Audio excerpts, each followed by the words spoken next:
Hello everyone and welcome to the latest in my constructed video series. This is Brian Kibler with StarCityGames.com, and as you can see on your screen, this week we're going to be playing a bit of mono green aspect of Hydra. It's actually a deck that I tested a little bit for the Pro Tour itself, and ultimately ended up abandoning when it didn't really find a version that I was particularly excited about, but you know, a version of this deck did just make top 8 of the recent Star City Games Open Series event in Portland.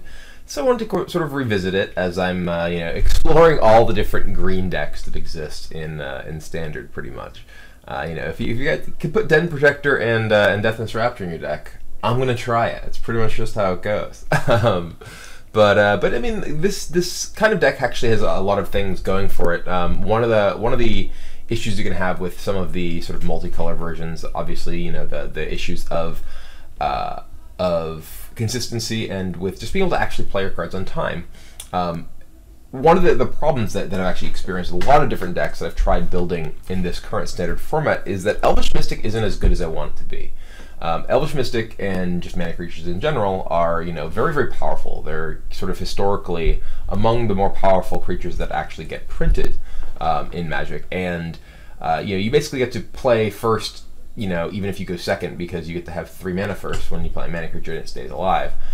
And the problem is that if you're playing a multicolored deck, a lot of times your Elvish Mystics don't actually ramp you to 3 mana with the way that mana fixing currently works in Standard, because the best of the mana fixers are all tap lands. There are the pain lands and there are the fetch lands, but in order to get actually more than 4 copies of any sort of mana fixing in your deck, you need to move into the temples or the tri-lands, and those, you know, prevent you from being able to cast a lot of stuff early on. But if you actually play, you know, Elvish Mystic and a bunch of basic lands, all these lands come to play untapped. Every single one of these 22 lands in this deck, which may be a little bit light, who knows. They all come into play untapped, and that's a big deal for actually curving out properly. And it's a big deal for making Elvish Mystic as effective as it can be. And that's very important when you're playing an aggressive deck that wants to curve out and wants to get in a lot of damage early on and put on a lot of pressure. And you know, that's what Aspect of Hydra takes advantage of, is the fact that you can apply lots and lots of pressure, and you know, you can just sort of put your opponent in a position where they're unable to actually you know, stay in the game, because you just blow them out with a huge Aspect of Hydra. Whether you're playing with another green deck and you're able to, you know, get Aspect of Hydra on something like a Avatar the Resolute, trample over, you're able to get it on Den Protector. I've played lots of games where you know, an evasive Den Protector ends up winning because I play so many games with Den Protector, but Den Protector, even just a, you know, random face-up Den Protector, you know, can just kill your opponent with Aspect of Hydra. And Den Protector works very well with Aspect of Hydra because it's a cheap instant that you can reuse by flipping Den Protector up. So, you know, you can be in a situation where you know, don't really even have that much in play, and just Aspect of Hydra your Den Protector, flip it up, return your Aspect of Hydra, and just kill your opponent from what seems like a relatively safe life total. The deck also has a single copy of Become Immense to, you know, sort of do that same thing, along with a bunch of fetch lands. I actually kind of like fetch lands even in decks that don't necessarily have all that many things to actually do with, you know, delve or actually even off-color lands. For instance, the green-white deck that I was playing last week, that was a adaptation of Craig Wesco's deck from the Grand Prix in Toronto, played a couple of copies of Flooded Strand, and the reason that I played Flooded Strand is because you can actually return it with Den Protector if you are a little bit mana tight and need a little extra mana early in the game. So anyway, you know, this deck does play a few sort of cog type cards that aren't really themselves very effective. You know, Servant of the Scale, Swordwise Centaur, they're both pretty weak.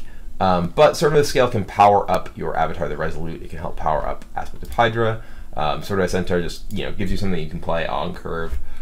And yeah, sideboard-wise, my sideboard is a little bit different than the sideboard of the player whose name I'm pulling up right now, Stephen Girdner, who made top 8 at the Star City Games Open Series. I'm playing 3 copies of Hunt the Hunter. I actually think Hunt the Hunter is a fantastic, fantastic card. in a deck like this, where you consistently can have relatively large green creatures in play. And if you're playing against sort of a mid-range green creature deck, you can use Hunt the Hunter to fight their mana creatures. And on something like Avatar of the Resolute or Deathness Raptor, any of these things, you have some relatively sizable guys, and you can use the Hunt the Hunter to hunt down your opponent's guys. And it's a huge tempo swing if you're able to use it and get an attack on the same turn, especially if you're taking out a mana creature that your opponent would otherwise be ramping with. I'm also trying Collected Company in the sideboard. I've just really enjoyed playing with Collected Company. I think it's a very powerful card in a lot of matchups. In some matchups where, for instance, your pump spells may not be as good, being able to increase the density of threats that you have in your deck with Collected Company seems pretty valuable. The rest of the sideboard, relatively straightforward. Mistcutter Hydra, it was a card that was in the original sideboard of this deck. I think that it is possibly a powerful card, obviously a powerful card against the blue devotion decks, if those end up becoming more popular than they are. And then it's actually also just a reasonable threat against the dragon decks, which actually can't block it with Ojutai or steal it or block it with Silumgar. Which, can be a relevant thing. That's sort of the pairing of Collected Company and Hydra against not that necessarily work well together, but against the control decks to help replace some of your stuff that might otherwise be vulnerable to removal. The original version had lots of copies of Ranger's Guile, and I like Ranger's Guile as a card that you have a couple copies in your deck. I don't like it as something that I'm playing 4 copies of, just because you can very easily end up with a hand that has lots of Ranger's Guiles, and when unless your opponent draws a hand that is tons of spot removal, you end up unable to really pressure your opponent. So I don't want to have that many sort of reactive cards in my deck when I'm playing as control as an aggressive deck. So anyway, that's the basic gist of what's going on here. Going to be trying this deck out, see how it goes, and yeah, let's jump into the cues and do it.